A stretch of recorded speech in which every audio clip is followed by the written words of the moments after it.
pond owner recently left a comment on one of my videos. They said they had a 20,000 gallon koi pond with a large skimmer, a waterfall filter, a bog filter and a UV clarifier. But despite all that filtration, the pond only seemed to stay clean for about 2 weeks before it started looking dirty again.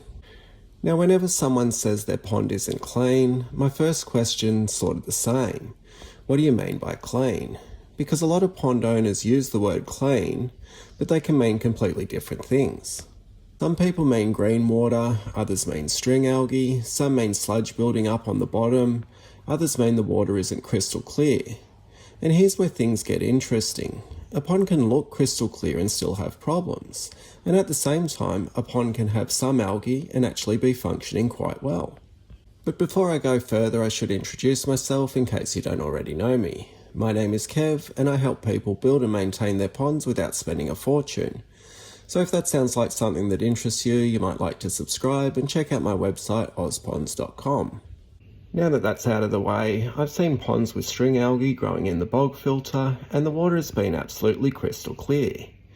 In some ways, string algae is an incredible filter. It absorbs nutrients, traps fine particles, and provides food and habitat for all sorts of microorganisms.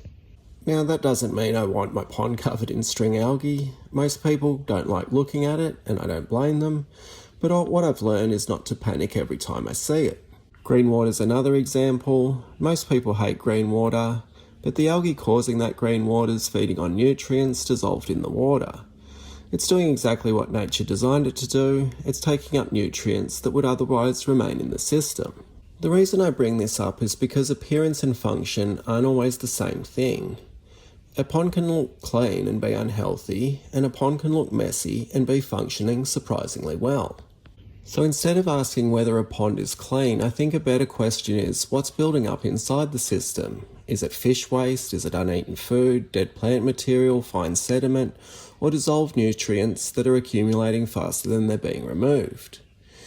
Because every pond is a waste management system. Fish eat food, fish produce waste, plants grow and die, leaves fall into the water, dust and pollen blows in, algae grows, algae dies. Everything eventually becomes waste. The question isn't whether waste exists, the question is how the pond's dealing with it. Now if I looked at the pond from the comment, the first thing I'd inspect would be the entire system, not just the bog filter, not just the UV, not how many fish, but the entire system. Is the water moving? Where's waste being collected? Where's it being trapped? Where's it breaking down? And where's it actually leaving the pond? Because from the description, the filtration system doesn't sound terrible. In fact, it sounds fairly substantial. It has a large skimmer, it has a waterfall filter, it's got a bog filter, and it's got a UV clarifier. But without seeing the pond, I don't know if everything is sized correctly, but let's assume for a moment that it is. Now the conversation changes. Instead of asking whether the pond has enough filtration, we start asking how the system's being managed. Because there's a big difference between a lightly stocked wildlife pond and a heavily stocked koi pond. I love low maintenance ponds, that's one of the reasons I stock my ponds the way I do. I like systems that can largely look after themselves, but if you want large koi, that's perfectly fine too. You just need to understand that those fish are producing a tremendous amount of waste, and at some point that waste has to leave the system. Maybe the filter sponges need more regular cleaning, maybe the bog filter needs a proper flush. And when I say flush, I don't mean draining it and filling it back up again, I mean backwashing and flushing the filter until the water coming out is genuinely clean. If the bog filter was previously full of cattails, roots and accumulated organic matter, there could be years of muck trapped inside it. Maybe sediment is accumulating on the surface of the gravel and it needs to be vacuumed out occasionally. Maybe the waste is settling in parts of the pond where there's not enough circulation. Maybe a bottom drain, a suction grid or a solids handling pump would make maintenance easier. There's lots of possibilities. And that's why it's practically impossible to diagnose a pond from a single comment. But the bigger lesson is this. You can create a pond that largely looks after itself, or you can create a pond that requires regular intervention.